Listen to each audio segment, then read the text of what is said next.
পত্রিকার office, television office. এখান থেকে রাত্রেবেলা গ্রিল কেটে অজ্ঞাতনামা চোর বা চোরেরা ভিতরে ঢুকে 3টি ল্যাপটপ এবং ল্যাপটপের ব্যাগ চুরি করে নিয়ে গেছে।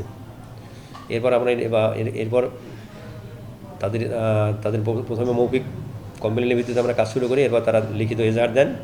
এজাহারের ভিত্তিতে আমরা কাজ শুরু করি।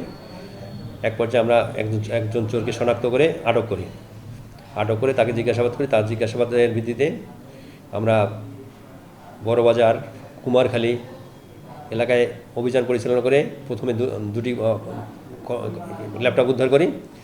এবার আজকে কুমারখালী থেকে আরও একটি ল্যাপটপ উদ্ধার করি। অর্থাৎ তাদের যে 3টি ল্যাপটপ চুরি হয়েছিল, 3টি ল্যাপটপই উদ্ধার হয়েছে।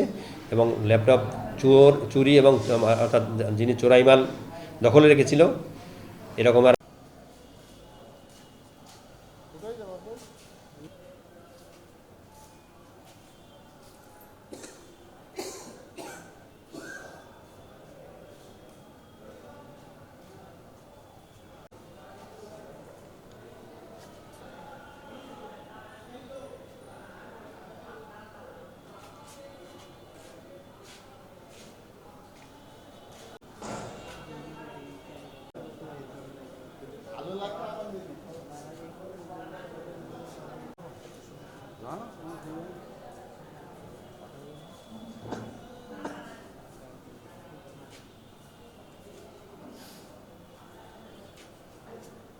quality.